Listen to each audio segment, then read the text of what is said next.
grabe itong si Darren Espanto, no? Siya ngayon ang nasa ano, no? Nasa limelight, kumbaga. Kasi nung mag-guest sa It's Showtime itong si Jillian Ward, nagkaroon ng tuksuhan kasi ang sweet-sweet nga ni Darren sa kanya ay si Jillian Ward, alam natin, isa yan sa mga pinagmamalaki ng Kapuso Network, lalo pat yung kanyang nagbibidang show. Ano yung kaya ko abutin ng abot kamay ang pangarap. Kaya ko abutin ng langit. Ano ba yung pelikula yun? Abot kamay ang pangarap, talaga isa sa mga top raters ng GMA7. So nag-guest nga siya sa It's Showtime. So may mga shippers, may mga naaliw kasi ang ganda nga daw nilang tingnan on screen, parehong tisoy, tisay, ganyan-ganyan. Pa-sweet-sweetan, blah blah blah blah. So sabi na why not? Kasi wala naman doon na regular pang ka-love team itong si Jillian Ward. So ang ganda. And sa kabilang dako, yung mga supporters si Jillian, talaga namang positively tinanggap din naman na wow, bakit ang hindi pwedeng maging katandem itong si Darren, blah blah blah blah, and so on and so forth. So merong ganon. And then biglang, hindi ko alam kung a day or two after, nag-guest naman itong si Kailin Alcantara. Nakakatawa si Kailin.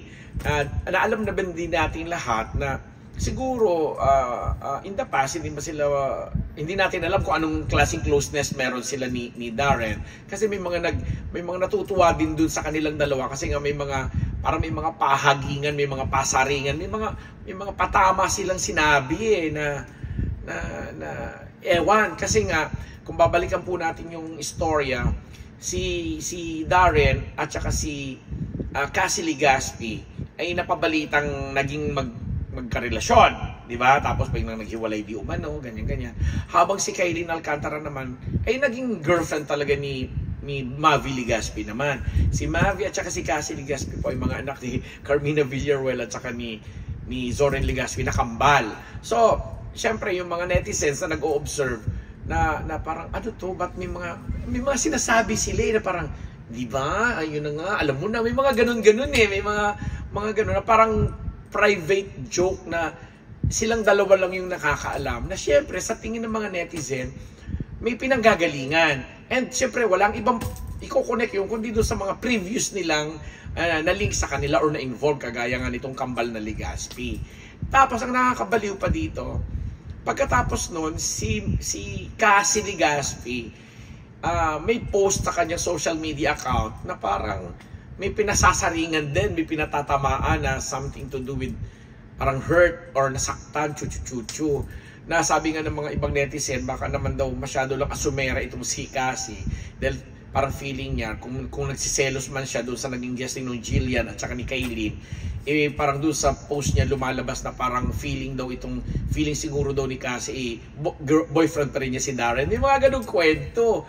Tapos, sa isa ring hiwalay ding post, may post din naman itong si Carmina Villaruel na parang sinasabi niyang ano ba yung kwento? Basta kinukonek-connect ng mga netizen ang gulo na nasa ang pagkaintindi ko po is pinatatamaan nila si Darren dahil yun ang siguro bilang reaksyon doon sa parang private joke, kasi di ba may mga kaibigan doon di ba na parang magkatinginan lang tayo, alam mo na yung ano na alam mo na ganyan na bibigyan ng ibang kahulugan, lalo pat itong mag-inang Legaspi ay separately nagkaroon ng magkahiwalay na post na parang sinasabi ng netizen reaction daw di umano yun doon sa naging sa ginawa naman daw na parang landian or sweetness nito ni Kailin at ni Darren doon sa show. Na nakakaloka kasi may mga shippers din itong dalawang ito na bakit ang hindi? Pwede naman din silang maging magka-love team din. Kasi wala na rin daw ka-love team itong si Kailin at si Darren din naman wala na.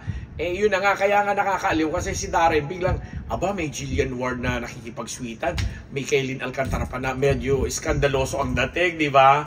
So nakakatuwa lang kasi, anong tawag dito?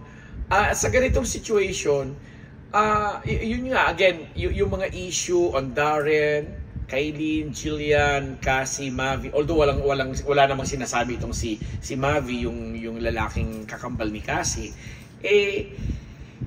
nababaliw ang mga lahat na nag-o-observe kasi nga sila yung mga tumututok doon sa ano, sila yung mga klase ng mga netizen at mga supporter na talagang tinututukan nila.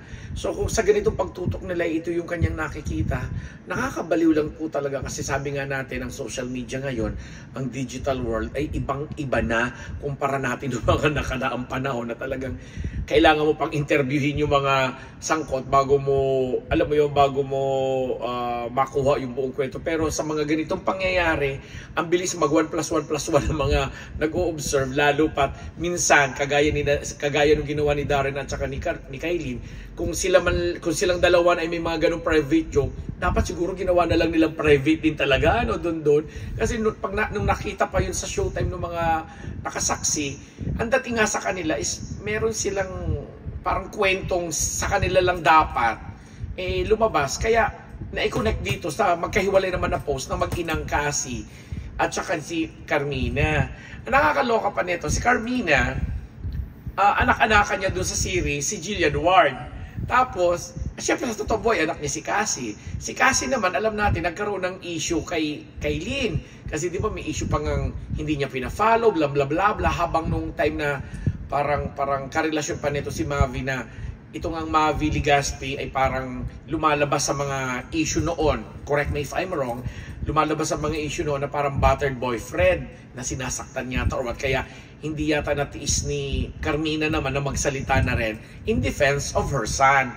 So, sa mga ganitong kwento na natatandaan at tinatandaan ng mga netizen at mga supporters, ang dali talagang mag 1+1+1+1+1 equals 5 equals 6. O, 6 sila lahat na involved. Yung Makambal, si Mina, si Kailin, si Darren, tsaka daming kaimutan. But anyway, mga katimang Betaball, ako po ay nakikimarites lang din po sa inyo. Binabalita ko rin po ito at kinikwento sa inyo base na rin po sa inyong obserbasyon at base na rin po sa aking nakikita at nasasaksihan. Natutuwa lang ako at naaaliw kasi nga ang bilis nung timeline kasi kung sila yung mga binanggit nating personalidad ang involved, madali mong i-connect ng kaya pala sinabi ni ganito, kaya pala may ganito, kaya pala tinutokso kay ganito. Yun lang po yung ibig ko pong puntuhin dito. Hindi dahil sa sinasabi namin ito yung totoo, ganito ang totoong nangyari or pangyayari kasi nga wala naman po tayo doon. Kundi nag-o-observe lang tayo at bumabase, dumidepende tayo sa kung ano pong nakikita lang po natin. Yun lang. Kasi sabi nga naman namin, at again, meron tayong warning dito o precaution na hindi naman lahat ng nakikita o kahit naririnig po natin ay yun na ang buong katotohanan at pawang katotohanan lamang. And on that note, ako po ang inyong lingkod, Papa Unbearable Ambet Nabus, dahil po tayo ay sinisika po natin na hanggang may mga ganyang issue, talagang susiriin natin, natitingnan din ano ba talaga ang mga behind the scenes dito. Mga behind the scenes dito. Hayaan nyo po, I'm sure magkakaroon pa ng part 2 itong pagpo-podcast na ito na concerning this item, concerning these celebrities. Kasi nga po, sabi nga natin, ang daming mga shippers ngayon, yung mga Jillian Ward fans, tuwan-tuwa sila sa pagiging sa sweetness ni Darren kay Jillian, habang on the same level meron din naman po mga Kailin Alcantara na fans or supporters na natutuwa din po sa naging banteran or naging palitan nila ng private joke ni Darren na nagkaroon nga ng reaction sa mag-inang Carmina at Cassie Legaspi. O diba, kayo na po bahala mo dagdagan nyo po, sige, mag-comment po kayo at padala nyo po ako ng mga update kung meron po kayo. Ako ang inyong lingkod, nagpapasalamat uli. Mag-ingat po tayo sa sobrang init, lagi po nating i-hydrate ang ating mga sarili, ang ating katawan. Laging huwag kalilimutang uminom ng tubig at maging presko at maging sariwa pa rin ang emote. Ako, babay na. Salamat.